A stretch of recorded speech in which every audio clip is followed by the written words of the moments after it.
welcome to Shots of Champagne with your girl, KEKE. And I got the GOAT with me, Anthony Wideman. Thank you for having me. He is the owner of A-Town's podcast room. Is it 19 podcast room? He's also a film writer. You act, don't you? I try to act. I ain't really You do good. act, don't you? I mess around with it. I mess around. But, if you listen to Chop, you say I can act, though. I don't know. He's from Anderson, South Carolina. He was a graduate at Westside High. That's right. He was an alumni. Explain it to me. I tried to Google it. Well, that means I graduated from what? It means I graduated from West Side. That's all that shit mean. It's a big word. It don't mean nothing, though. You feel me? Why did I think it was like, you know how the people, like the college people that come in and they be dancing and they be stuff. Oh, you mean like a Alpha Greek or fraternity? Sorority? No. Fraternity. No. What none of that. I promise when I read up on your bio or whatever, I thought that's what that means. So I go to the Google and try to research. I was like, I know that's what it means. I know that's what it means, but let me make sure. Right. And then start talking about all kind of stuff, talking about aluminum and I don't know what that is. Nah.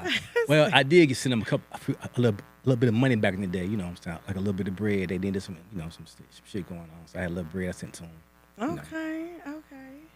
Y'all, he loves hip hop. He loves sports. Yeah. I see you like opera music. Yeah. At times when it's if I'm going through some shit, opera kind of like, it bring it down for me. You know what I mean? Yeah. Yeah. He's a father. He's a grandfather. Yeah. A lot of times over, yeah. Yeah. How many great kids? Right now, 6, but 1 on the way. Oh, okay. So you got a handful of great kids. Got a handful. But I would have never guessed it, but this what's up. Yeah. Thank you.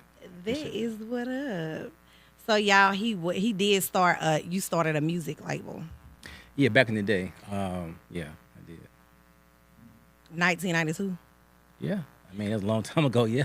It was a long time ago. Were you born there? Yeah, I was born. I was born in '87. Okay. Yeah.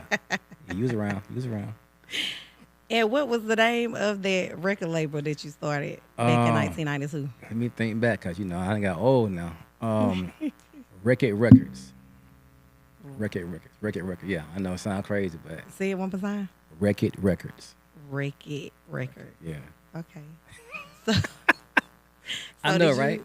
Did you? I'd have a hard time trying to, But yeah, you had artists, like, did you have people that you signed, like? Well, I don't really sign people because the rule of thumb that I learned is if you sign somebody, pay somebody. You know what I'm saying? Right. So if I can't pay you, which I had a little money back then, but I was at the military, so I didn't really have a whole lot of money. But I had a few dollars or whatever. So what I did was had a group called the Mike Records. It was Stan Pickens, Sean Putman, Chad Wardlaw, Chad Martin, Tim Davis, and our road manager was Shad Scott. Feel me? Yeah. I know a couple of those people that you named. So yeah. Sean Putman used to do what? He used to rap. He used to rap. I didn't know. Yeah, I did not know. Nice. I knew Shad used to like mess around with the music and stuff, but I'm not like familiar on everything that he did. I'm not sure if he rapped or not, but I knew he had something to do with, music and recording and all kind of stuff like that. So what studio did you guys use? Oh, this was like they were kids. You know what I'm saying? I was in my 20s back then. I was in my 20s. They were just kids, like 14 years old, 13 years old, whatever. And we did a few songs, and we went to Atlanta a few times. I kept them boys down to Freaknik back then, and they had a ball. You know what I'm saying? So they did we had a few shows that we did locally and everything, but really they were just so young and talented, though, very, very, very, very talented. And I wasn't sure what I was doing at the time.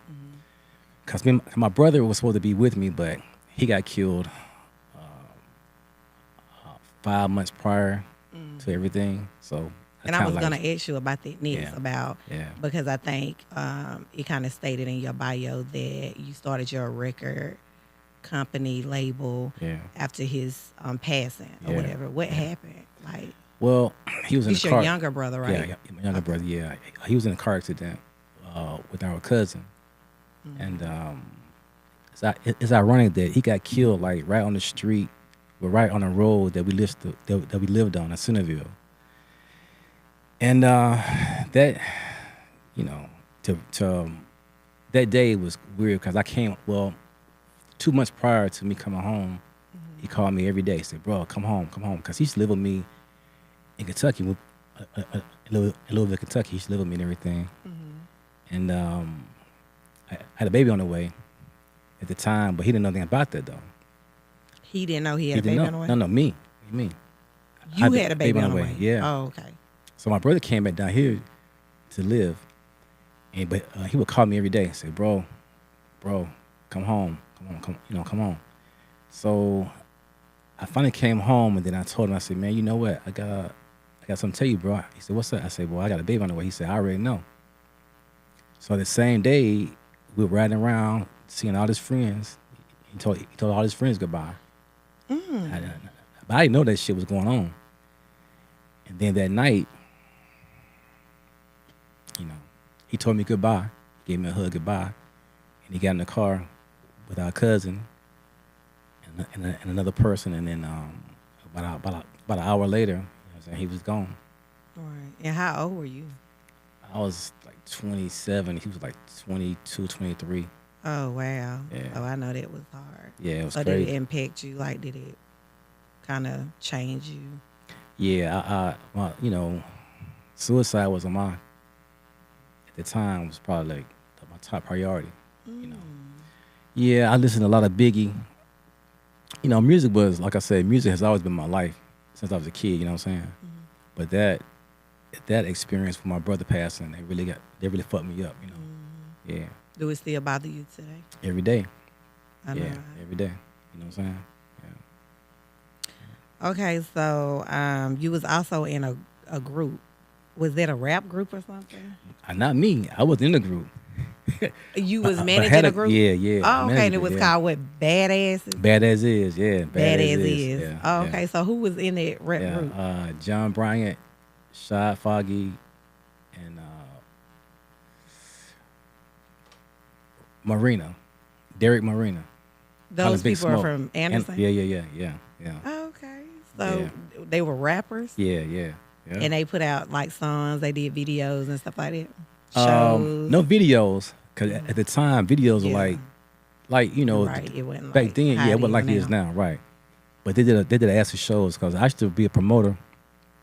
I used to bring a lot of artists in town, and they would open up for the artists and everything. They would open up for everybody. Like, I mean, you name it. They was on stage with everybody. Master P, to Cash Money, to Lil Jon, Too Short. Group?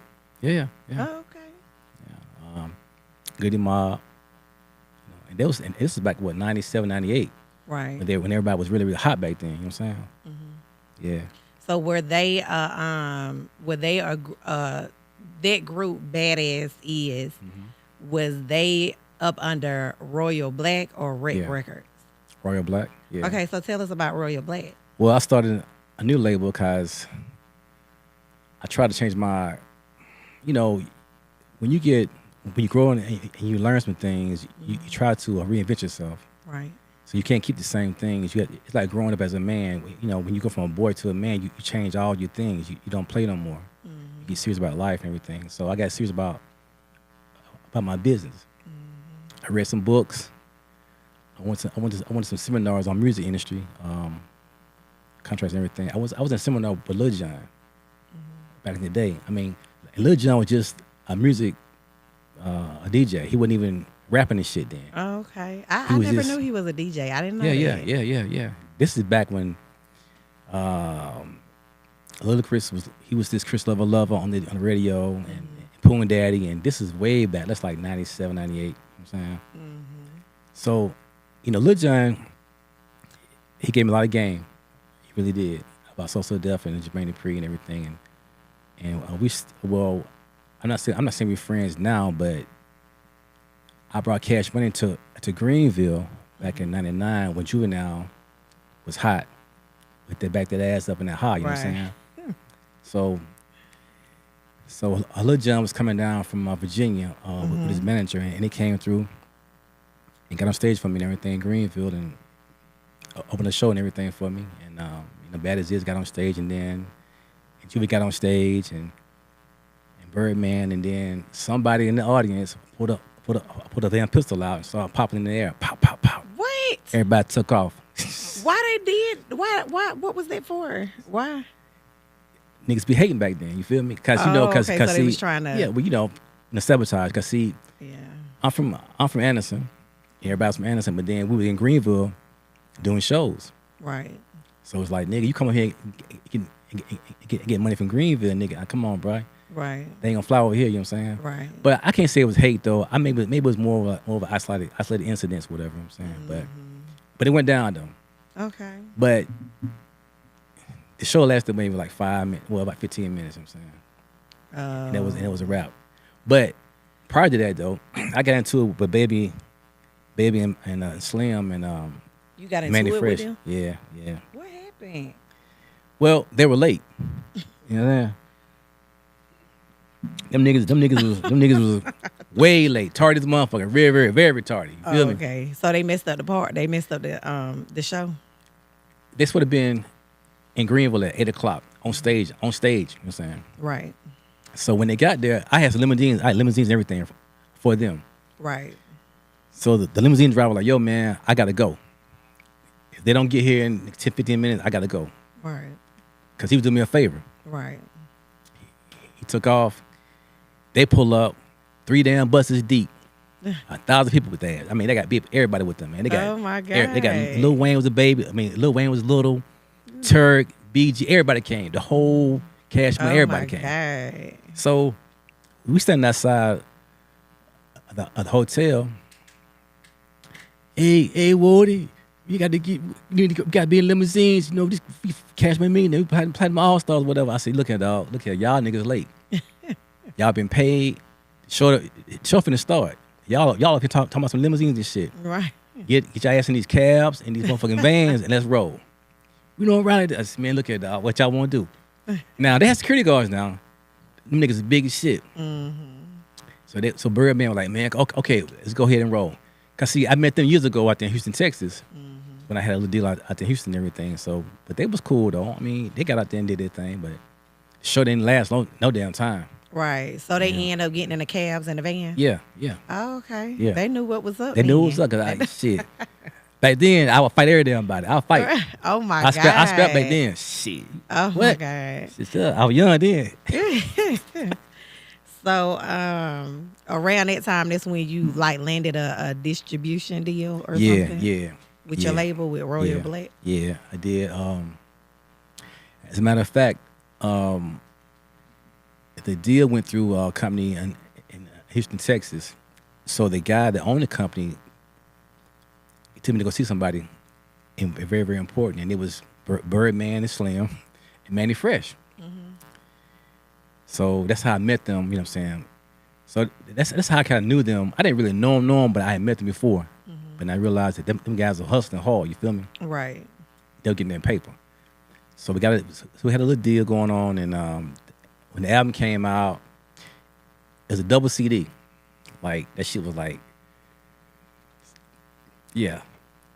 It was, for us, it was major. You know what I'm saying? It's a big deal for us to have, you know what I'm saying? Of course, yeah. You know, being from, coming from Anderson and everything like that. Yeah, it's a big deal. Right. It's a big deal. So what about, did you have any other like artists or single groups or, you know, single artists? A lot of people. You did? Did you have any females? Muffy. Who? Muffy. Yeah. What she do? She used to rap. She used to rap. Yeah. Okay. Muffy good. Yeah, she was the shit. I don't think I ever heard of her. Yeah, she was hard. Okay. Like I said, this is a long time ago now. This is like the cats out here now. I respect everybody, but we've been doing this for a long time. You know what I'm a long, long time. Right. You know, so it's So like, it's a lot of stuff that you done, yeah, learned, and yeah. a lot of knowledge and stuff you done gained. I learned a lot, and I felt a lot too. I had a lot of failures though, Yeah. but those failures taught me how to learn. Right. Yeah, Right. yeah, So you also used to bring like major artists and Yeah. stuff to the city. yeah. Like name a few of the artists that you used to bring. Cameron, Cameron. Lost Boys, Trick Daddy. Back then, Peter Guns, Lord Tariq, they had a hot song out there back then. Betty Wright. You brought Betty Wright. Back then, yeah. Me and my Oh partners my did, yeah. God. And we were gonna bring R. Kelly. That was pretty shit. We had R. Kelly booked, had him paid, had the city on fire. Man, What happened? we got robbed Y'all got robbed. How y'all get robbed? By who? by the Civic Center. What happened? They canceled our show. Oh my God. Yeah. Now why would they do that? Ooh. Well, they wanted to know how do we pay for R. Kelly. We had R. Kelly coming with Total. Oh my God. Yeah. So at the end of the day, we probably made $1 million probably. We made $1 million, whatever. Yeah. So how did they have why would they cancel the show? Like, I know you said they was wondering where y'all got the money, but Yeah. why is there any of their business? Because they wanted to know where we got the money from. Why? Back then, because first of all, I Just believe get y'all money, get y'all cut. right, but I believe that since we were black, we were young black cats. You know what I'm saying? Mm-hmm. And see, my homeboy Buck, may he rest in peace. Right. He was like the nightclub we had and everything. We were making money from that way and doing other things. You know what I'm saying? And so they wanted to know where the money came from. Like, Wow. I gave them the contract with R. Kelly and everything, and paid in full. We paid like $150 of R. Kelly Right. and $30,000 for $150,000. yeah, and now $30,000 for so Total. since we on that subject, and since you said it, since you brought it up, where did y'all get the money? Where did the money come from? I'm curious now. I would have never thought that, I would have never thought about it. But now, I mean, it's said, done, and over with. Let's Where just the money say come from? let's just say that we had our hands in investment. Yeah, we had our hands in some investments. We had to move some things, and we were box trucking before box truck became a popular thing. What is that? What is a box We, truck? we were boxing up some stuff and trucking it back and forth. What was y'all boxing? Some stuff. Some stuff. Yeah. Yeah. Okay. Yeah, we were box trucking. Okay. Yeah, we did that. So for, the Civic Center was curious. yeah. Oh, Somebody they- wanted to know, you know what I'm saying? Because we had paid everybody. I mean, what's the thing with us, though? We paid everybody in cash. So cash was kind of like, nigga, So y'all just sitting around with $100,000 in cash. a little more than that. We had a little. Well, I know it was a little more than that because you had to pay everybody else, but I'm just saying the $150,000 to R. Kelly. Mm-hmm. Cash money. Mm-hmm. Then you probably took whatever you took to the Civic Center, cash money. Mm-hmm. We did. We Yeah. did. So what did y'all had a safe or something? No. Okay, I'm Shoe boxes. I'm Nike shoe boxes. just curious, but I have no clue. Okay. Which I was boxing up in them trucks Yeah, we was boxing up. and shipping out. Shipping out. Getting them in, getting them out. Yeah. So how many workers did you have One with 3 of us. that was boxing and shipping out? Mm-hmm. Oh, okay. Yeah. Oh, so y'all was making major moves then. If y'all was boxing and shipping out, okay, I'm gonna let it go. Yeah, I'ma we doing a move little on. something. No, you good. Yeah, we was a little something that But it was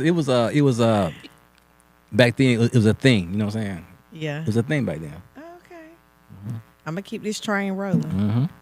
So, so you had done got locked up. Which time? About 2010 or no? When was it? Shit. Went to the first time? When you mean the first time? I'm talking about the time before Oh. you started your Okay. film Yeah. career. 2000. Wait, we can talk about the 2008. other times. Let's go back. Let's stop. Okay. Because I know you've been locked up multiple times. Yeah. So I had- okay, let's yeah. go back to the first time. When? The very why? first time? Yeah. Oh, that was in Kentucky. I was in the Army then. So. Oh yeah. You was in the military. Yeah. Okay, let's talk about the dead, and then we'll get to it. Well, I was wild as hell, so. You was wild. I was wild, yeah. You know, okay, coming from Anderson, right? Back then, Anderson was dead. Nothing to do. Shit is dead now, but back then, was nothing to do. Right. So I got out of high school. I looked around myself, said, "Man, what's up? I want to be a boxer, right?" I told my father, I said, "Pop, I'm gonna go to the gym. I'm gonna start boxing." And you actually did that though, right? I did. You were actually a boxer, right? Hold on, wait. Oh wait, Lord. Hold on. Oh God. Hold on. I went to the gym one time. Got in the ring. The dude popped me in the damn nose. I quit. He popped in my damn Hold on, nose. I tried to quit. stop. I almost quit. spit my drink out. I quit. Okay. Yeah. Really? Mm-hmm. It hurted. Yeah, that shit hurt. Yeah, that shit hurt. You Yeah, started yeah. bleeding. No, I ain't bleeding now. Cause hell no. You was See, like, I want yeah? to fight his ass. I want to fight for real then. You know After what I'm saying? that, you wanted to fight. Yeah, I want to fight then. But see, he was sparring and shit. But, but I couldn't do nothing to him because, my father laughed at me and she said, "Boy, see that?" He said, "Now, what you did now, son?" I said, "Well, I'm going to join the Army." I joined the Army, which was probably the best thing that I ever done. Right. Besides have kids and everything. Right. So how long was you in the Army, the military? 7 years. Oh, okay. So what branch? Army. Yeah. Oh, you did say that. Yeah. I think that just went right Yeah. over my head. It's okay. Okay. But yeah, but it was fun. It was fun. Cause I ain't do shit really.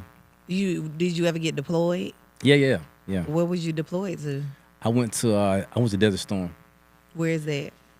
in Saudi Arabia, in Kuwait. Well, I can't tell you exactly where I went because I know, but I didn't know but that. I was over there, but I wasn't there long though because I was hurt. How was you hurt? You got hurt? I got hurt prior, so I went over there injured, and so I had to have surgery. Oh. So I got flown back to the States and Right. and had surgery on my leg and everything. So what happened after that? You Went to jail. So did But- you get an honorable discharge? Did Yeah, you get it was an honorable. Yeah, it was honorable. Okay. But see, this is the thing though. Okay, I got married when I was in the Army. I got married out. But I had a girlfriend here in Anderson, but her parents were real strict, and they won't let her come up to visit me. You know what I'm saying? So Right. you want when you up there, by yourself, you want to get you something. You know what I'm saying? Right. So she couldn't travel, whatever. So I met somebody else. She reminded me of a Spinnerella. She's real pretty. You know what I'm saying? So I fell in. I Her fell name for was her. Spinnerella. No, her name was Denise, but she reminded me of a Spinnerella Who is that? from the Salt and Pepper, but DJ. Oh, no. You know, Oh, you know okay. about them? You know what it? Oh, you too young I for know that Salt shit. and Pepper, You but too I don't young. know the Spinnerella. The damn DJ. I You don't know? know the DJ. You know, man, she was bad. I'm gonna have to look her up. So when I went to the Derby, to Kentucky Derby, right? That's the horse race and everything. Got drunk. I can't drink. If you know me, you know I can't drink a little bit. I can't drink water. So Why? I just can't. I'm not a drinker. You know what I'm saying? So Would you get intoxicated fast? real quick. I would love that. I would absolutely love for you to drink and not being able to drink and get intoxicated. That would be like super fun. Like, for real. No, because I Yes, can't. it would. I can't talk now. So if I get drunk, I can't talk then for. That's why for, it would- for real. That's what I would love every For minute real. of it. Now, That would be so funny. Well, I can talk. See, if I turn my voice down low, like, yeah, what's up, baby? I can talk like that. Say it again and say it a little louder. Yeah, what's up, baby? You know what I'm saying? Louder. I can't talk loud now. Hold up. One more time. Just to get a little louder. This Yeah, for what's the up, women baby? in the back. Come on. Yeah, what's up, baby? Ooh. One more But time see- and then I'm gonna let it go. I swear. One more time. Yeah, what's up, baby? But Ooh, anyway, did y'all hear that? anyway, He listen, talk you about tripping. something anyway. You tripping. But see, I never had a problem attracting women though. Chop, Okay. Chop, he could tell you we was in Atlanta one night. So why did you even bring that up? You ain't never had no But problem. no, attracting because my homeboys left me and shit. They left me. The ones who know me, they know. Then I'm gonna set my ass off. I'm gonna say a million damn things at one time, all together, Yeah. like that. You know what I'm saying? women. Yeah. But the women be like, "That's so cute." No, I think you handsome. Nah. I don't know about the million words at one time now. I don't think, I don't know. They just said that. Hey, listen. That's how you used to say No. thank you. No, hell no. Hey, I did for real though. I did some shit in Atlanta. You did what? The girl came up to me. Well, the girl came up. She was flying out when she was bad. Mm-hmm. She said, "Oh, you sound so cute." Chop say, he started laughing and shit, right? I said, "Thank you." She was trying to get in your drawers. Yeah, nah. Yeah, she was. She better been. If you said a million words at one time, ain't no way. But see, I spit that game to her though. You feel me? I got a little. Well, I had some game. I'm retired now. You retired? But anyway, yeah. But You go back to sure? my. Yeah, I'm retired for You sure. sure? I'm positive. I'm done. Okay. I'm not. Because I still see a little play away. Nah. Okay. Well, I'm out- maybe I'm it's out the just game. me. I'm out the game. I'm Okay. retired. My That's little player what's up. card tore It's up. okay to be out the game. Yeah, I'm too old for that now. You Yeah, feel me? it is all right to be out the game. Yeah, I done grown all that. It's actually, you'll be able to see the world clearly when True. you're out of the game. That's true. Yeah. So when I got married though, so I got drunk that day. But that night, when she got drunk, I got drunk. Matter of fact, we would tore down. So the next morning I woke up. By the way, this is in my book too. Too Strong for Suicide. It's my personal my memoir. I'm sorry. Yeah, because we're going to get to that. Okay. So we were drunk. So next morning she woke up. I heard her on the phone talking to her mama. I woke up. I was like, "Who is she talking to?" She's on the phone. Yeah, mom, I'm so happy. Mom, I'm so happy. Oh my God, I can't wait. And I said, "What's going on?" She said, "You don't remember what you asked me last night?" I said, "No. What I asked you?" She said, "You asked me to marry you." I said, "Shit." I said, "I did." She said, "Yeah." And I said, "No, what you say?" She said, "I said yes." Quite naturally, you feel me? Because I was a soldier, and she was a civilian, and I was going to Germany in the next 2 months, right? So I came home. I was like, I had a girlfriend at home. I was like, yeah, I done fucked up. You feel me? My girl home and shit. She was crying and shit on the phone. What do you mean? I said, yeah, babe, we got to break up. Oh, my God. So anyway, I married the other girl. Bad mistake. Bad mistake. Oh, my God. Why was it a bad mistake? Well, 2 reasons. Three reasons. She lived with her mama. She had a baby daddy. And her mama house had roaches. Oh, my God. Bad roaches, too. No mother was trained. Is she still around? She gonna see this? I ain't seen her in 30-something years, okay? so it don't even matter. Feel me? All right. But yeah, they had, she had roaches like a motherfucker. But I had to borrow my car to do laundry in one day. She brought the car back with a dent in the door. Which her baby daddy saw her drive my car, keep a fucking door in. Oh my God. She had roaches in my damn car. God damn. You ever seen How roaches? did you know it was roaches in your what car? you mean? Because they was on the dashboard. They was on the Nah, I motherfucking know seat. you telling the I ain't story. lying. I put it on everything. How did she get roaches in your car like that? She took her laundry out of mama house and put it in my car to go to the laundromat. Oh my God. And bitches got in my damn car. I was Did spraying you Ray not for know days. they had roaches before you Hold on. start letting her borrow the car? Hold on. I kind of seen some shit when I went over there the first time. Like, you don't try to embarrass somebody. You be like, damn, okay, they got a, I see a bug or two. I ain't gonna trip. You know what I mean? But when I went in the kitchen one day after the fact, see, we had got married, right? So I was over there. We was over there because of her mama's house and everything, because we was trying to get everything figured out, right? Man, I went in the damn kitchen, cut the fucking light on. Good damn. I swear, Wait. roaches every damn well, I know you said a lie. like a damn nightclub. I think I would have had to let it go right then. Yeah, I did. They had to go. I did. I had to goddamn, you know what I'm saying? Because I couldn't do that shit. I couldn't even do it. It wasn't that. Why you ain't go over there and try to help them get rid of them? Ain't no damn exterminator. Ain't no. You could have went and got them roach motels or whatever they call them. No. Yes, you could have. Couldn't do none of that. Sometimes you got to help people. I did help them. I said bye. I said goodbye. You feel me? Sometimes people need help. Nah, that wasn't my situation. They knew they had roaches in their damn kitchen and all to their house and shit. Yeah, she thought maybe, Nah. if she got the perfect man, he was going to be able to help them get rid of them. What she had was the perfect baby daddy. She didn't need me. She did. She had the perfect baby daddy. You sure? For her, because this nigga shot at me. Oh, my God. And then we got to fighting, and I beat his ass in the middle of the street. And then I had to shoot his house up and shit. You know, a lot of shit went down. You feel me? But why you just didn't say, like, you gonna fight me over this girl? She got roaches. This is all you had to say. Niggas don't niggas don't talk like that. I ain't fighting nobody over no roaches. I wasn't gonna. He wanted to fight me though.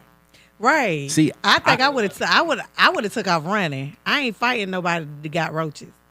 Right. I ain't fighting over nobody that got roaches that's infested with roaches. Hell no. Right. But see, she wanted to have them in the roaches. You can have that motherfucker in the roaches. Right. But that's what I gave her. That's what I did. I divorced her though. I got on through. I got on through. So how long afterwards? 10 days. Got married on June 9th. Divorced on June 19th. Why did you do that? I'm a man of my word. She said I asked her to marry me, and she said yes. So she could have been lying though. She probably was. And then you done got rid of the girl at home, and you probably really liked it and loved her. Did you? Yeah, I did. But you live, you learn, and you grow. Yeah, you live, you learn, and you grow. So you were right. So I had met somebody else.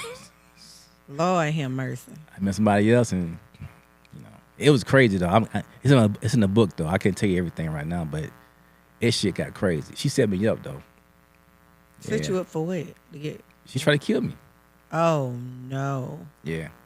Yeah, we got to be careful out here in this world. Yeah, but it's all good though. So, yeah, we was talking about you get married and all that. We was talking about the jail part. I don't know if did you tell me? Oh well. I fought the dude. I fought the dude out there. Baby daddy. This the first time you got locked up? Yeah. Oh, okay. So how long was you locked up? 5 days. You had a post bail. You was able to sign your own. My first sergeant came and got me. My first sergeant, he came and got my black ass. He's like, "Why, man? You always doing some shit. I'm always into something." I said, "First sergeant, I'm sorry." He said, "You do it again." And I did it again though. So I was always doing some shit though. Okay, so what was the second time you got arrested? What did you do? Shooting up the dude's house. What dude? The baby daddy. But you got divorced from her 10 days later, so why is you shooting up the baby daddy house? Because he shot at me. When did he shoot at you? After we were divorced. So he shot at you. I was leaving, right? I was gonna leave the state. I'm about to take a drink. Yeah, I was gonna leave the state, right? I go over there to get my, the rest of my stuff, right? So she called the nigga over there. Yeah, he over here. Come over here. He pulls up. Messy. He pulls up.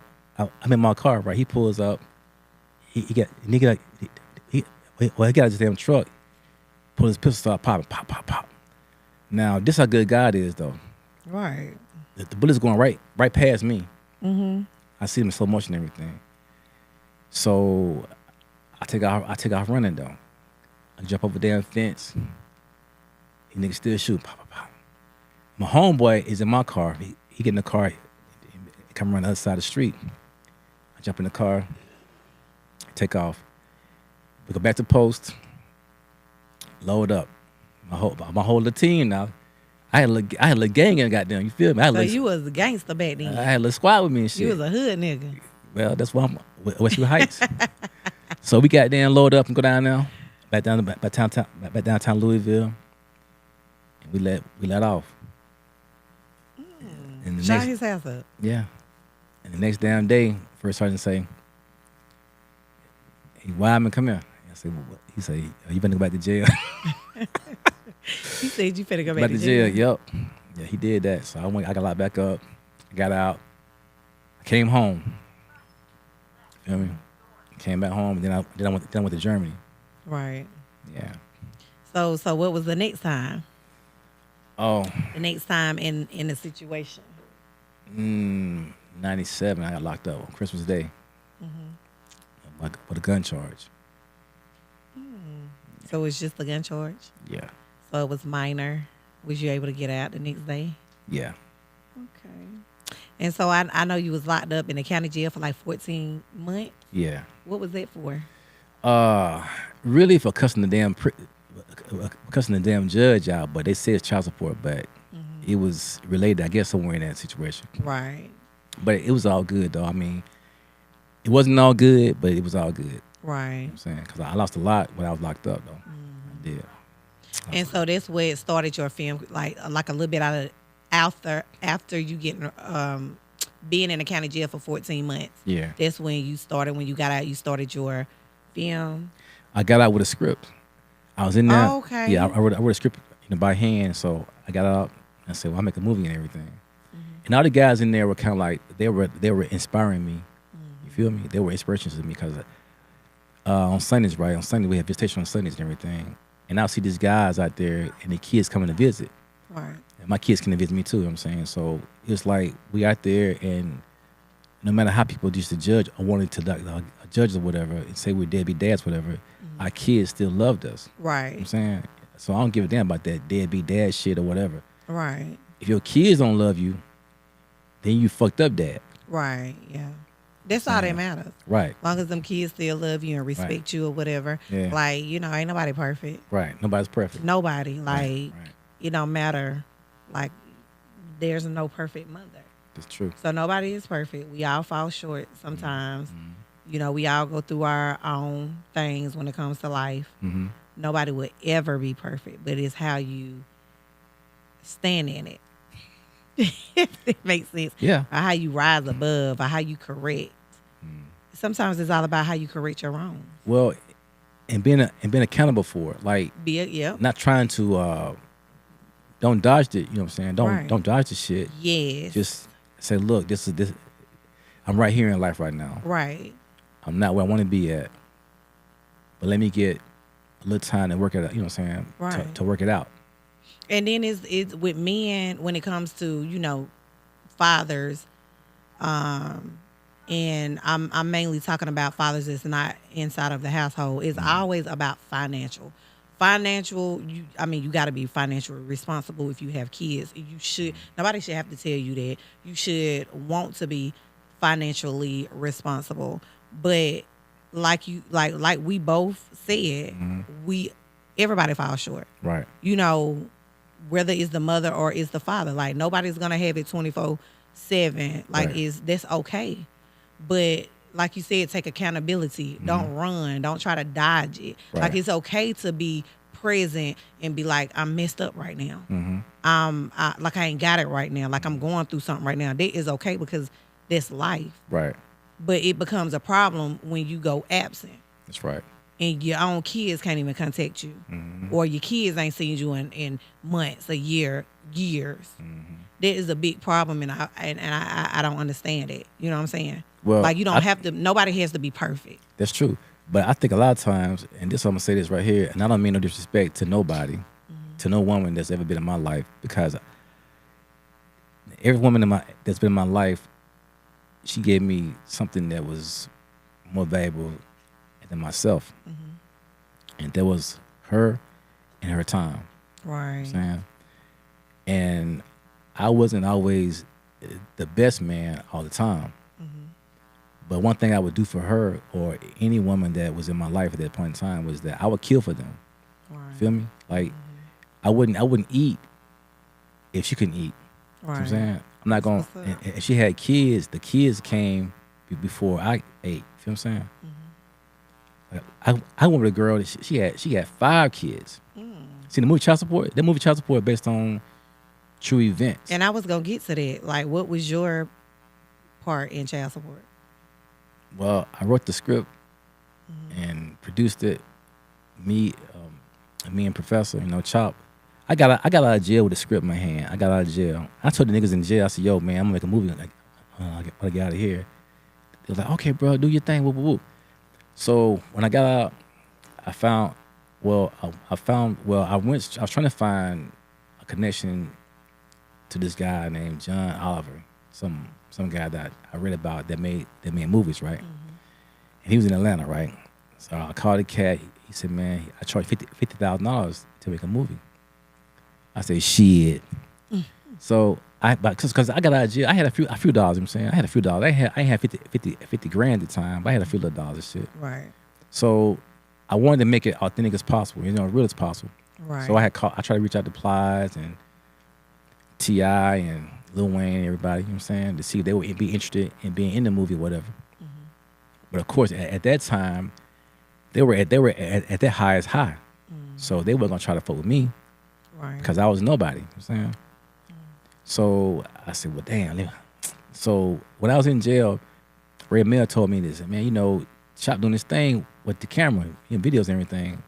So I went, knocked on Chop's door, talked to him about it, showed him the script and everything, and he said, well, I don't know right now. You know what I'm saying? Because, see, me and Chop wasn't cool back then. I didn't realize this shit till later on that he didn't like me back then. He didn't like me back then. That's interesting. Why he didn't like you? Because he told me, he said, man, because people told us some things about me that were not true. That wasn't even, you know what I'm saying? People, see, back then, people hated me.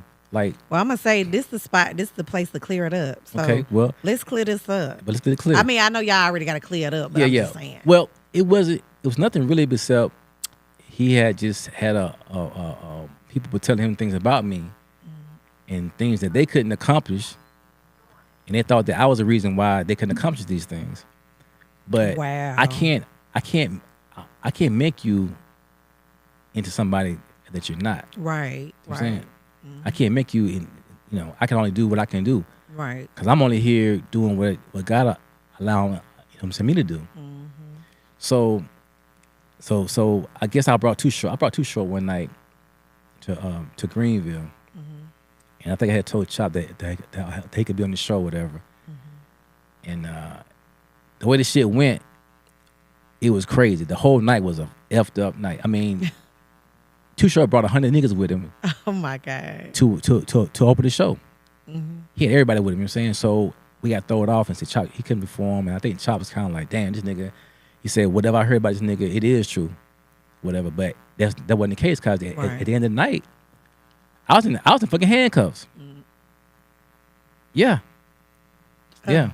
I was in handcuffs at the end of the night. They had my ass in handcuffs. Why? Because I brought Too Short without.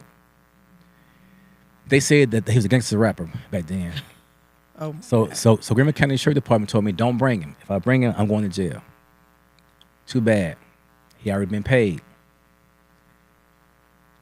Oh my God. Yeah. So what him being a gangster rapper got to do with anything? They didn't want that in Greenville County. They didn't want it in the city of Greenville. They didn't want this shit in the city of Greenville. Why? Back then they tried to control a lot of things back then. Oh, okay. Because I think it's kind of worse now than it was now. Back then. Yeah, it's worse now. But this is a funny thing. When we had paid Too Short to actually come to the show, me and my other partner went to jail the same damn day. Yeah. Oh my God, you just ain't had your little we showing run in. Yeah, we showing a little bit. We had a little fun. You was bad to the bone back then. I wasn't bad really. I was just, you know what I mean, just some stuff going on. Oh, I wish I could have seen you back then. Had my DMS going on. That's all. I had my DMS going on. You ain't got no pictures or no videos or nothing you can show us of you back I'm then? not really a photogenic picture type taking motherfucker. That's not my thing. Oh, okay. That's not. I don't even. like social media is really like a problem for me Yeah. because I had a crazy story about social media happened to me. I ain't gonna talk about it right now. That shit was crazy, but it involved somebody from another country. Oh wow. Yeah. Okay. It was crazy. Oh wow. Okay. Yeah. So what led you? Like why? What motivated you? What started this interest in music and wanting to own your own record label, wanting to write movies, and what led you to all of that? Like what sparked that fire? Well, when I was a kid, I used to watch this show called The Flip Wilson Show. And Flip Wilson was one of the major stars back then. And of course, the Jackson 5, they were very, very popular back then. And anything Motown, you know what I'm saying? And I've always wanted to be a star. I did when I was small, I wanted to be a star or whatever. Then when I grew up, I realized, boy, you can't talk too damn good. I'm not dumb or anything. I'm not dumb. Right. I can. Of course not. But as far as me, you know, trying to convey my words in front of people, it was nigga, hold up now. I could be in the background easy. Right. But being out front, nah, I don't want to be. I want to be out front. But like, as far as writing, I use writing as a way to cope with my childhood as I grew up. 'Cause I grew up in a very rambunctious household, I should say. Let me put it that way. Meaning that I did a lot of shit. I got my ass tore up a lot. A whole lot. That means you had a father in the household then. Yeah. Got my ass tore up though. Every day. Every day went by. I got my ass whipped every day. Because I did some shit every day. Because that's what I was gonna say. You doing shit every day. I can Every relate. day. I got a son. He do shit every day. Every day, right. So, but when I was a kid, I was like, man, let me write some stuff. So I use writing as my therapy. So when I was in jail, many years later, writing was my therapy. So I just wrote. So I got out of jail, and I found Professor. And we talked about it, and we made a movie, and we shot we made the movie as best we could. Okay.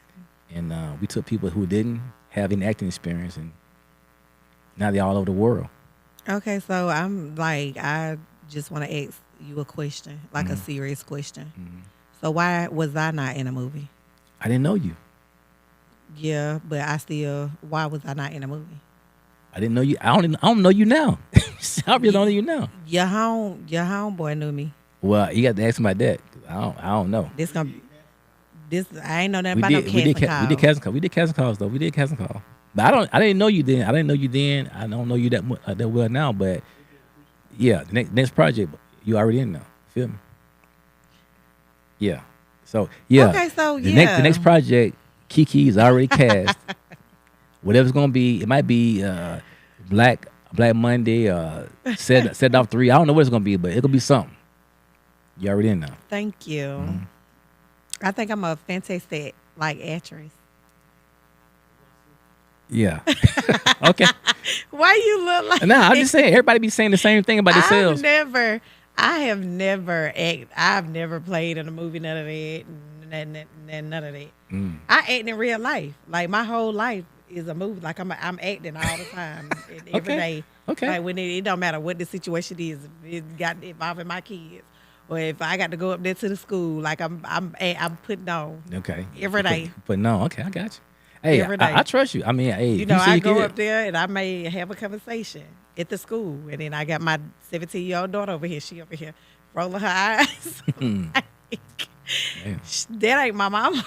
That ain't her, or whatever. So yeah, but I have always had interest in acting. Okay, we gonna find out though. I'm for real.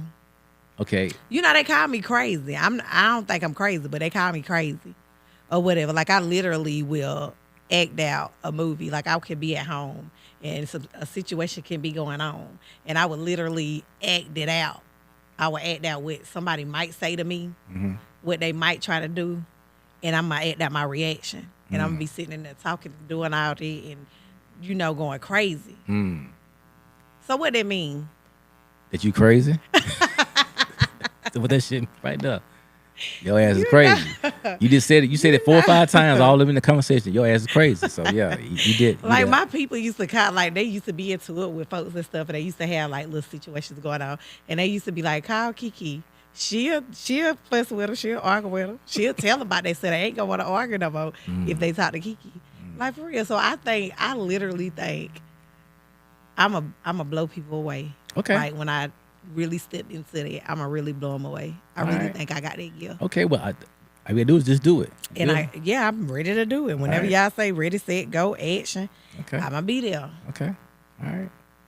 So yeah. Y'all heard it first. And okay, so you are a co-owner of PNW Productions. W. Look, this how the old folks. This how my daddy would say W. W. So you are like the co-owner of PNW Productions. So explain what is it? Well, what we did, me and Professor, we started a film production company where we actually produce our own films. Right now, they're distributed by Tubi, but we're just basically trying to do our own thing. Like when you go to Tubi or you go to any other platform, you can go to Netflix, whoever, whatever. They're gonna pay your ass in pennies. See, your film might cost you 15 to 20 to 30 grand, but they're gonna give your ass 15 to 20 to 30 cents per view. And so when it adds up, you're gonna say, "Oh, god dang, boy, I got a check from so and so," but that shit ain't what it is. All right. So having total ownership of everything that you do is the key. Now we have our own streaming platform also. Meaning our streaming service is something that we own. We in other words, we are our own situation. We can produce, we can write, produce, and show our own films all over the world. This was up. Yeah. This big. This major. It is. So you've written how many strips? 25 strips and 16 films? Yeah, we got about 16 films in the can that we've done for ourselves and for other people. Chop, he does most of the heavy work. Cause I'm lazy when it comes down to this hands-on shit. I can write some shit and I come up with some ideas. Right. And I can help with the editing as far as like what I see. But as far as actually hands-on and actually doing it, you feel me? You got the idea. Yeah, I'm right there. But then this your hands-on guy. Yeah, he gonna make it happen. Yeah, he do all the heavy work. I ain't gonna lie. If you ask me who did so and so, Chop did it. You feel me? I'm keep it a buck with you, bro. But it takes a crew. It takes a like I said, a crew. Like you come up with the ideas and he make it a reality. Yeah. Like that is a crew. That is your partner, or whatever. And I think in both aspects, there's real raw talent. Yeah.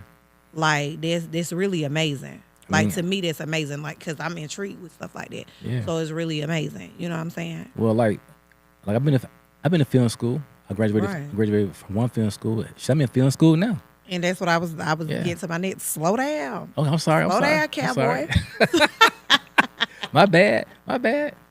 No, you fine. I'm just playing.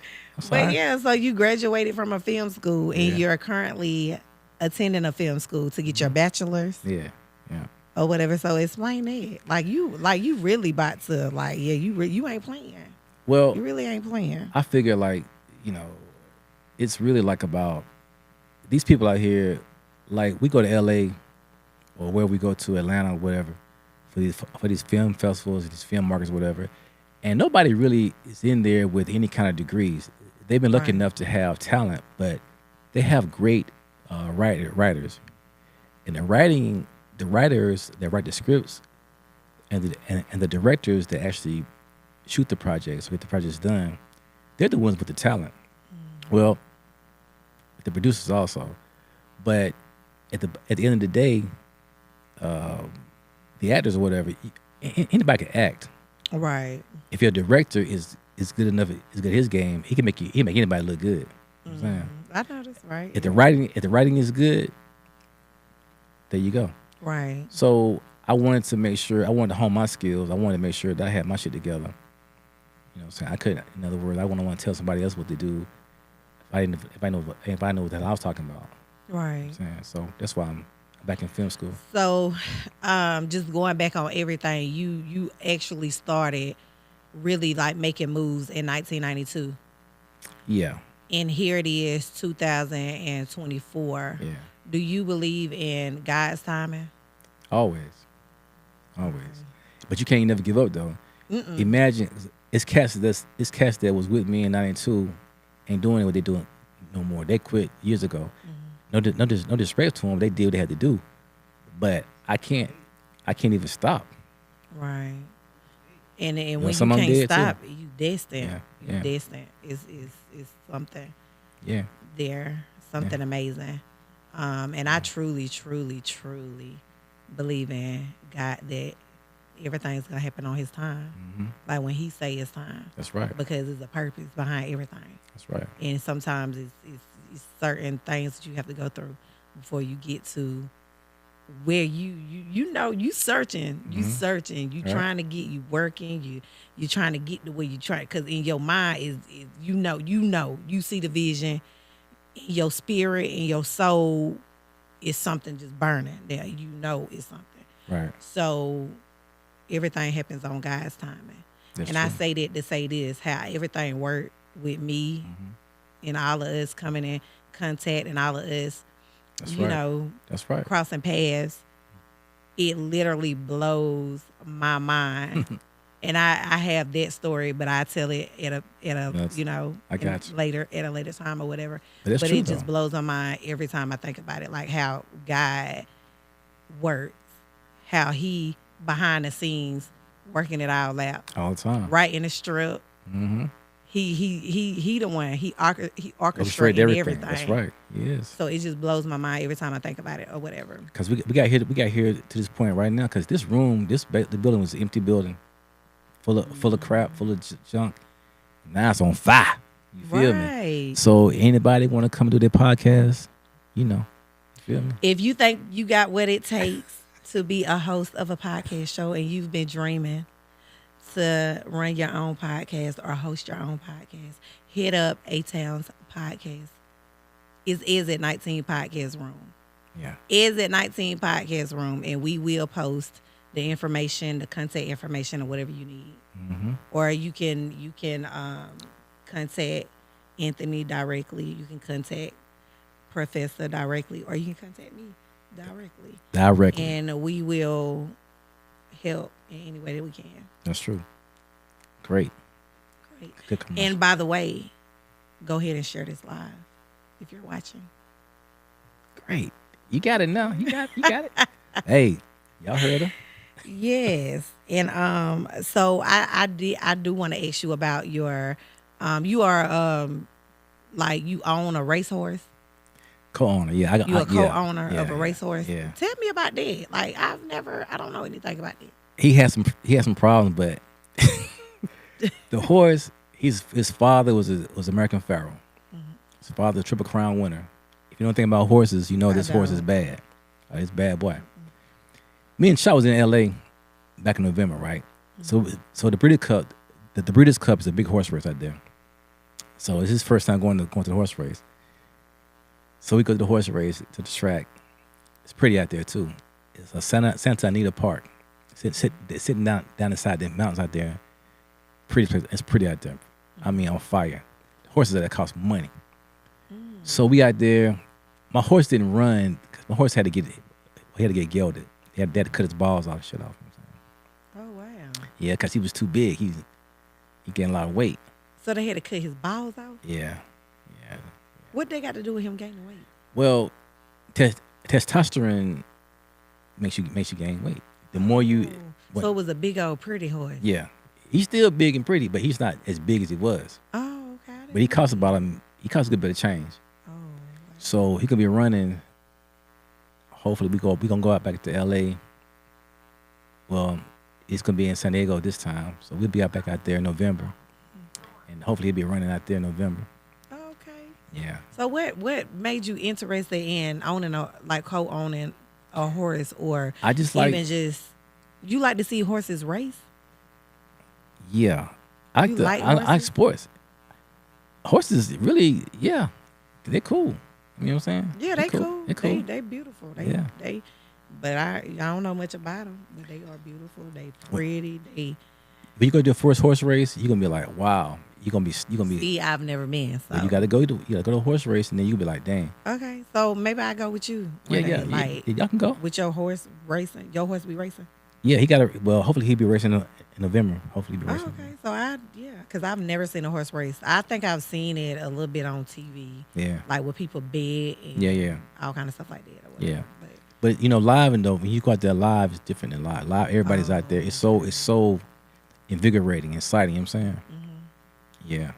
This what's up. Yeah. So what are your plans with Is It 19 podcast room? What is your goals? Like what you want to do with that? The end goal for all of us would be to have everyone that want to do their podcast come here, be part of the team, and do their podcast show, so we can go ahead and get the real bag. Yeah, it's out there for us. Right. Our lawyer out there in L.A. he gave us a game plan. Now we gotta do is come back and do it. So that's what we're doing now. We executing our game plan. Right. To get to where we gotta get to.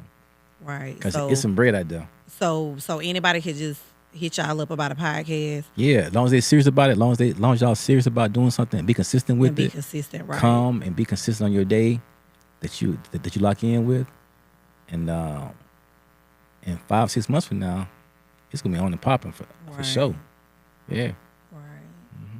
Sheep, come and get your podcast. Yeah. Because that dude funny for real. He is, and I've been trying to tell him or whatever. Yeah, he's funny. I've been on him about, just living in who you are. Right. Which he do. Right. But like really know like how far you can go. Like right. You really can go far. You funny as I don't know what. Yeah. Or whatever. You gotta get your mind. Your mind gotta be global. You can't be local. You know what I'm saying? You gotta have the global mindset. Right. You know what I'm saying? You can't be local mindset. Because I mean, locally, I'm not knocking it like that, but you can't get out of here if you put yourself inside of a box. Yeah, you can't get out of here. You can't be dependent on the support of these people, know, locally. Yeah. Is 9 times out of 10 is not going to be the local people is not going to be the ones that support you like you're looking to be supported. It's going to always be the people outside of where you came from. That's true. And then the people where you came from, they're going to fall in line. Right. But it's not going to be them. That's not who's going to take you up there. Right. So know that or whatever. I knew that before I even got here. I think God kind of put me through that before I got here or whatever. So I know you own like a couple of art pieces.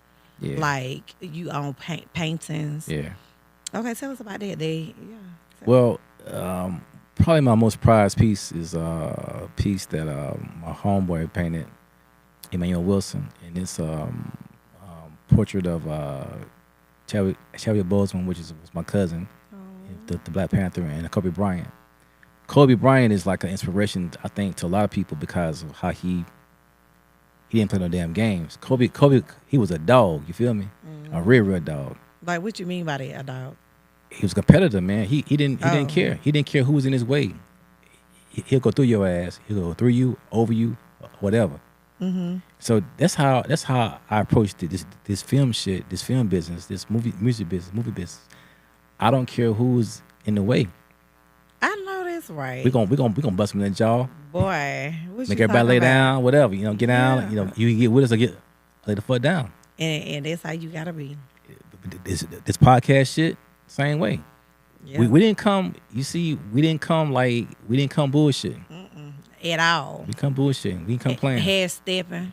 We come playing. None of that. Because we had the same mindset we do when we make a movie. Had to be in the same vein now.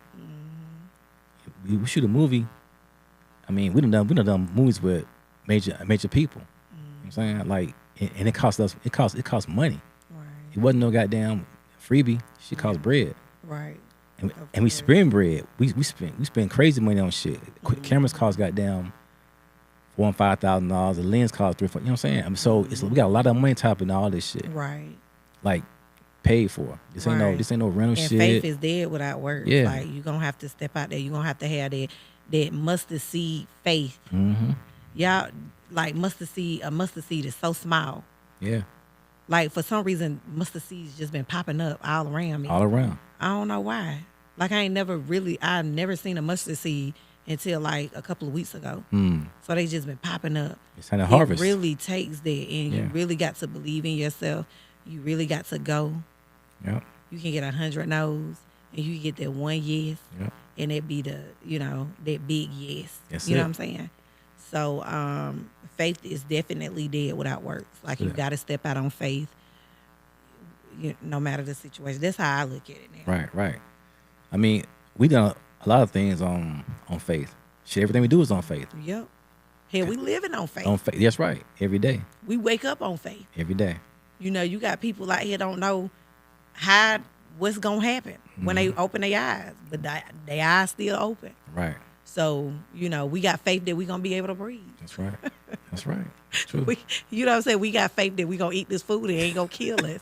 Or we gonna drink this tap water and we ain't gonna fall over. Right. Some of us fell over drinking the tap water. Some of us have. Unfortunately, but Unfortunately, but it happened. So we got to be careful. Like, we living on faith.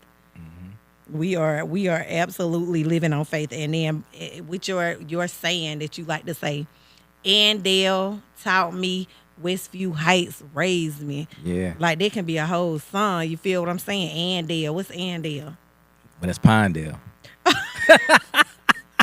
Andale. That's Pinedale. Yeah. You know what I'm talking about? Pinedale. It's Pinedale. I knew it's Pinedale. Yeah. It's how I wrote it. Yeah, it's how you wrote it. Okay, so you know it's cool though. It's cool. No, you know because people do be like, why you write like that? Yeah. You write like you ain't even from here. Yeah. But it's always been Pinedale. I done changed it to Andale. So what's Pinedale? Pinedale, like when I was little, we grew up in Pinedale. Anybody know what that said on Darwin Bridge Road? There was it was one of the first black. Yeah, that was one of the first black communities, brick houses that it was around here. Feel me? Oh, okay. That's history back there. Like, my grandfather would help build those houses out there. Back in I'm talking about we had like dirt roads and shit back then. Not just dirt roads and shit. When it pour down rain, your damn shoes would be muddy and dirty and shit. Back then, no. Back then, yeah. So Pinedale was one of the places where I had some of my best friends, and we had a lot of memories out there, and my family, and my grandparents and everybody.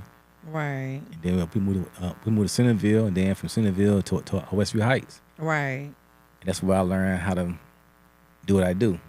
So what was Westview Heights for you? She's everything. You seen that movie called The Wood? Yeah. Okay.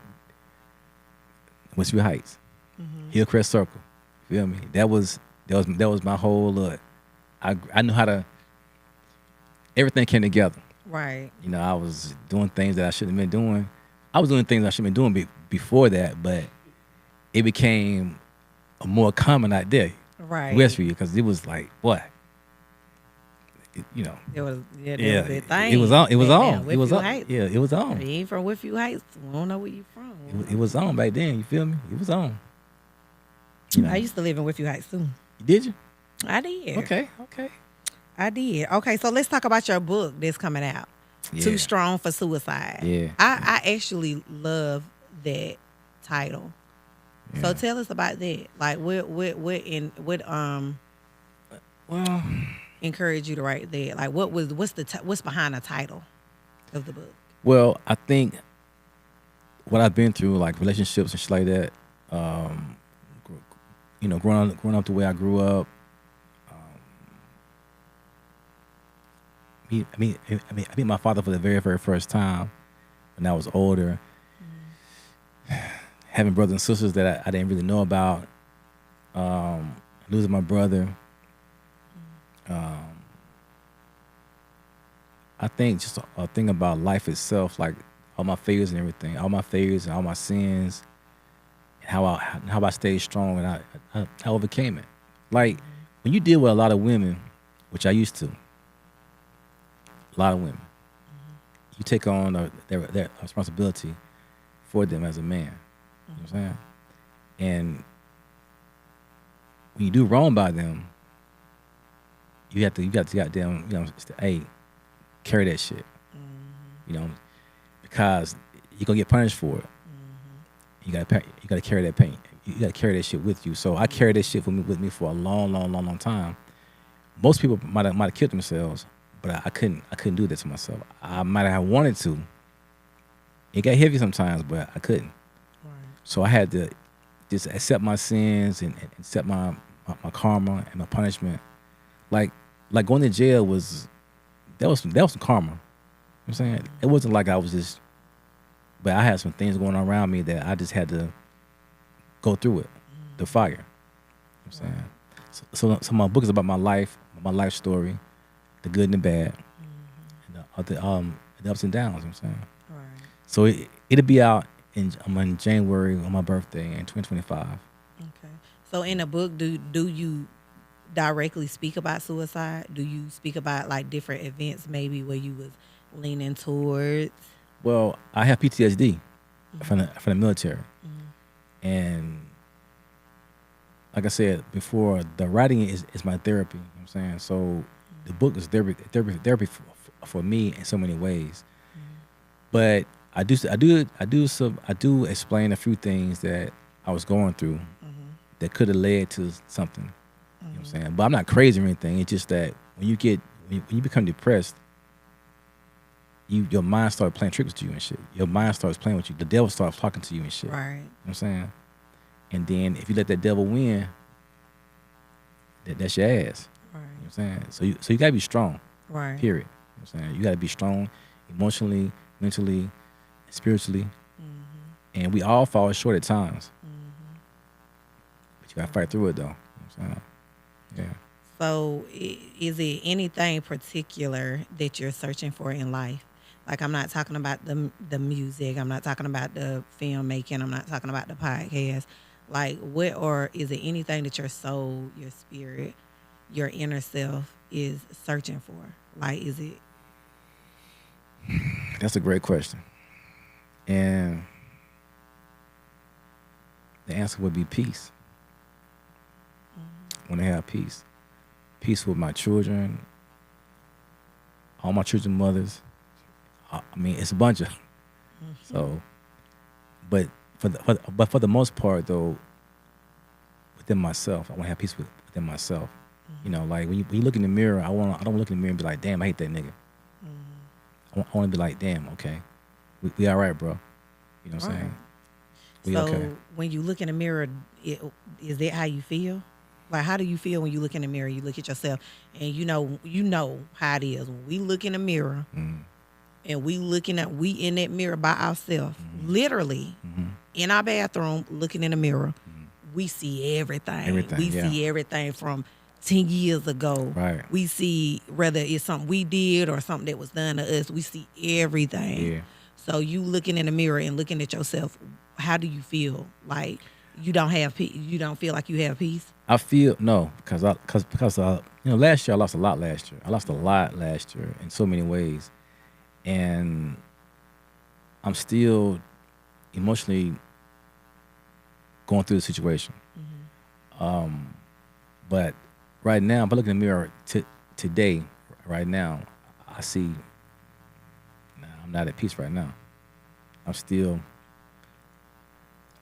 in the battlefield. Do you want to speak on why you're not at peace? Like, what is it? What are you not at peace about? Great question. I think, like I said, I guess regrets and everything. I regret not being as honest with certain people as I should have been, because they deserved all my honesty, and I wasn't honest with them. Right. And I didn't give them a choice. Right. You know what I'm saying? And And you taking accountability for it now. Like you realize Yeah. where you was wrong at. You realize where you fucked up at. Like, the things that you was doing back then, and it was so easy to get away with it. It was so easy to tell a lie. It was so easy to mislead people and all of that. And now you looking back on it or whatever.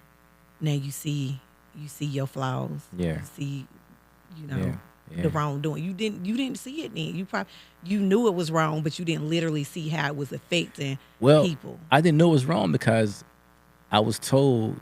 Well, lying to a woman and not giving her the choice, not saying, okay, I fuck with other people, and making her think she the only one or whatever the situation was. You knew it was wrong, but you didn't know it was that wrong.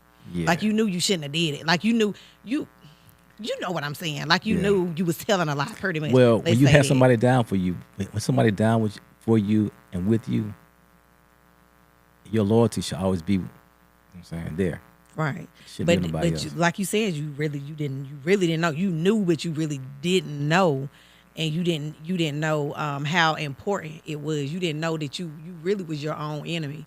Right. You know what I'm saying? You was your own self. You was self-destructing yourself. That's what I did. You didn't realize that now, how you realize it now. Right. And you can look back on, dang, I had this person and they was really down for me and it was a ride or die and they really could have helped me got to the next level. I could have been at the next level a long time ago. I ain't going that far now. Hold up. I ain't gonna say that far. No, what I mean by that, I'm talking spiritually. Oh, okay. Now I'm not saying like with your music and your filmmaking and your business and stuff like that. I'm talking about spiritually, because I feel like when we're spiritually together or intact or on the right path spiritually, skies is the limit. We're not gonna be able to be sitting here trying to do all of this stuff when we know we're not right within and we thinking shit gonna work out. It's not gonna work like that. Right. You're no way possible gonna ever be perfect. But when you're intentionally out here creating mess, it's not gonna work in your favor. You're right. The only way you gonna see mountains being moved is when you correct yourself, when you correct your flaws, or at least try, or when you're moving out of pure intentions. Mm-hmm. So even if you're moving it with pure intentions, it's probably things still probably not gonna go 100% right. Right. You probably not gonna still do things 100% right, but your intentions was pure. Mm-hmm. You didn't mean to hurt this person, or you didn't mean to lie to this person, or you didn't mean to make this person feel like they want shit, or mislead this person. You know what I'm saying? And I think another thing too is, that shit don't bother me though. I'm immune to being hurt or whatever. You know what I'm saying? I mean, it's like, so when I don't feel like that. So when I be doing stuff, when I should do stuff, I didn't never. You didn't know how bad it was. Right, I didn't know. Because you didn't care, like you just said, you didn't care about that, like, or it didn't hurt as bad, or I kind of feel you, because I used to, I think I done broke a lot of hearts. I think I done, I remember this one dude calling me, saying he gonna kill himself because I didn't want to, be with him. But I wasn't, what's the word? I wasn't attached. Emotionally, I wasn't there, and I was young, so I didn't know what I know now. Right.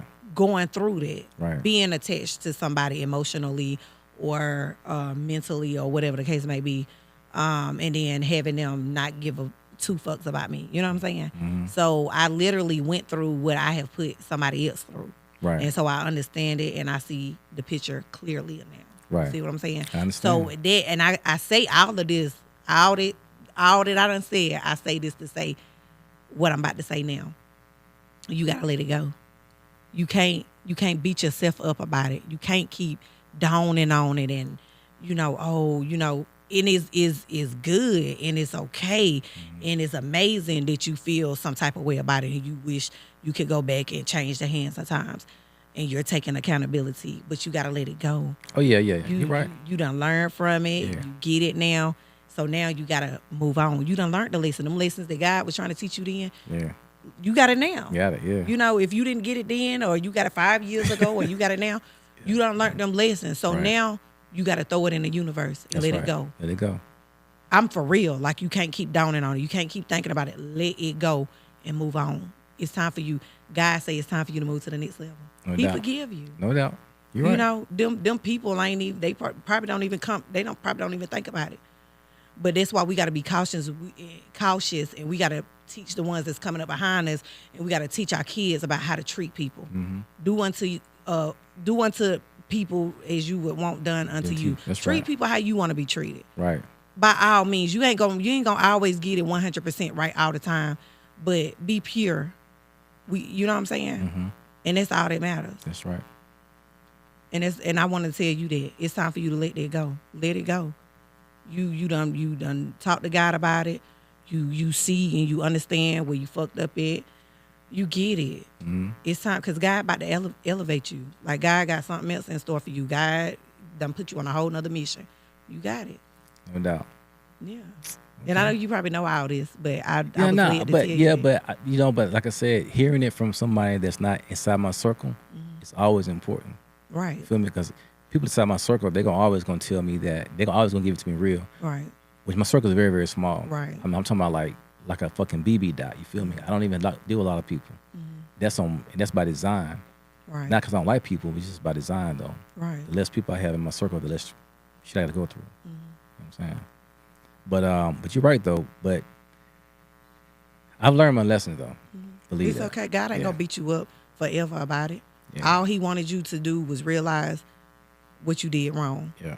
You got it. You sat here and you explained that shit well. So you got it. It's time to let it go. You know why you gotta let it go? Because now you're gonna be elevated to the next level. This shit that you about to walk into, ain't got nothing to do with that. That's right. You can't bring that with you. Can't bring it with me. Yeah. God forgave you a long time ago. He just needed you to see what it was. Yeah, how you see it now. Right. You see what I'm saying? Right. And it's real. There's some real stuff. But I've been said that I wanted to dig deep with you. I did. I you said something said about, Yeah. and I just can't put my picture on it. I say, well, I could just be standing in front of him and I'm just looking at him, and it's just something that I just can't put my finger on. But I truly believe God uses us to get messages to each other. No doubt. Or whatever. Well, thank you for that. Yeah, Thank you for welcome. You welcome. You welcome, and I'm so excited to see you. You know, I think this is gonna be lovely. Yeah. And I want to say thank you. Thank you. Thank you. Thank you. Thank you. Thank you. You might have you did not know what God was doing behind the scenes. But like I said, I'm gonna sit down with you and I'm gonna talk to you and I'm gonna tell you how all this stuff played out. Or whatever, and it just blows my mind. So thank you. Thank you for being you. Thank you for everything. You are appreciated. You are needed. You are loved. Like somebody loves you, baby. oh. Like for real. Like I appreciate you. Like I literally adore you. And I know sometimes I talk to Chops about certain stuff and I just be like, okay, it's 2024. 2025 is around the corner. And I can literally be in a room with 5 men and I don't feel the presence of men. So to me, I appreciate being in a presence of men where I can truly feel men. Like literally feel that I'm in the presence of a man. Like, you know, this is a grown man. Like the strength, like of a man, the power of a man. So I've been, you know, roaming this earth. I'm 37 now. I was about to say 36. I'm really 21. But, you know, I've been roaming this earth or whatever. And it's just, I just feel like, you know, we battle back and forth when it comes to men and women, when it's no reason why we are battling. That's right. Everybody play their part. That's right. You play your part as a man, and the women play their part as a woman. And I think everything else will fall in place. Like stop being at odds, stop being in competition, stop creating confrontations and mess for no reason. You know what I'm saying? It's true. But I literally have been. It's been a long time where I've honestly, and this don't have anything to do with nothing else besides I can literally feel a presence of a man. Like when I'm in a presence of a man, I want to feel like I'm in the presence of a man. That's where respect comes in. You know what I'm saying?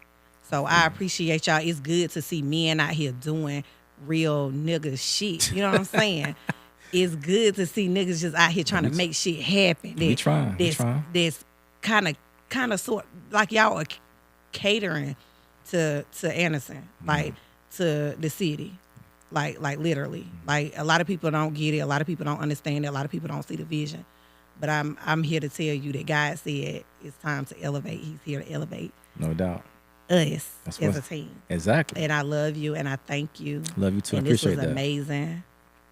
And yeah, like I said before, let's shake the city up. Let's do it. And we out. Let's do it. Oh yeah, and before we leave, make sure y'all tune in to his podcast show. It's A-Town's podcast show.